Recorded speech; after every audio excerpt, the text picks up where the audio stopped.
We Americans are the hope of the world. Uh, our Constitution gave us that. And the last little video I did was about the Declaration of Independence and how it gave us freedom, stating that we're all free men.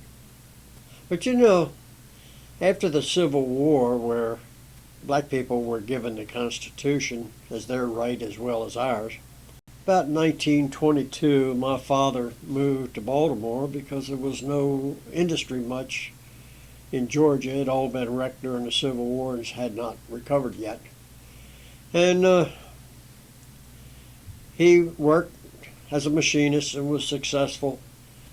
And then 1940, 1941, the clouds of war were gathering all over the world. Japan was a huge military power and a manufacturing power, so they really were forced to be reckoned with. And we saw what was coming with Germany. There were jobs created by this. America was beginning its build-up for war. It was building ships. It started building tanks and all kinds of munitions and airplanes. My hometown there, Dundalk, we were right close to Glenn L. Martin Company that was building seaplanes that they knew would be able to detect submarines and bomb them. So anyway, blacks were coming to Baltimore. Well, there was an election coming up, I think 1941, and the idea was sold to the Baltimore people and Maryland people, as it was in other cities, that the blacks were coming up from the South. They had no skills. They knew how to grow tobacco and cotton, and that was it.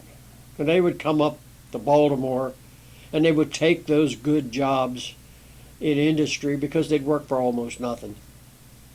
And Maryland people bought into that, with the idea that the government would pay those people so that they could live and give them a place to live, a roof over their head, and food on the table for the children and themselves. That was a kindly idea, but was an entrapment.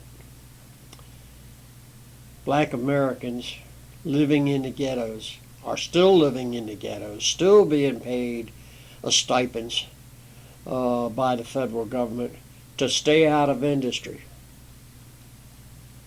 Well, that's a hard thing to really think about. Suppose my father had been paid to stay in Georgia and live there in the house they lived in and not come to Baltimore to get a job. My life would have surely been different.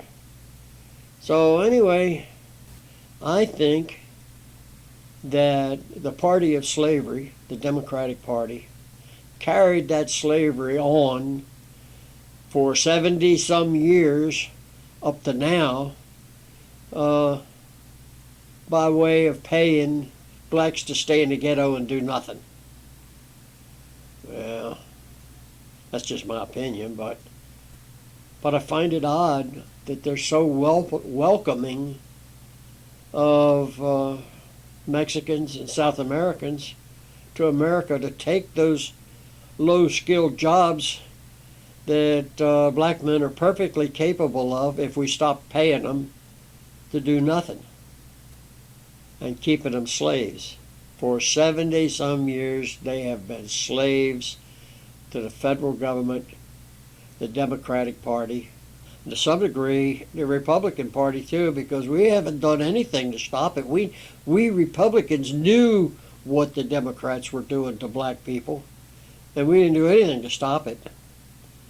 You may hate Donald Trump's guts, but he is supplying some jobs for black people today, which is a huge step up from subsistence type welfare that nobody can really live off of. They keep talking about the homeless. Well, black people are homeless. They live in shoddy houses and apartments owned by government and a few people who are willing to accept that government rent money. So they're still slaves. Anyway, except for the life of black people, America is still the hope of the world, and it has been for 250 years.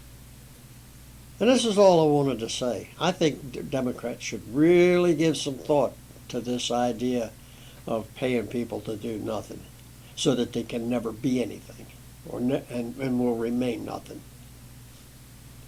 Okay, bye-bye, y'all. I got a couple political things here I want to get out of my craw so I can go back to making the things I love, sailing videos. And so that's coming down the pike.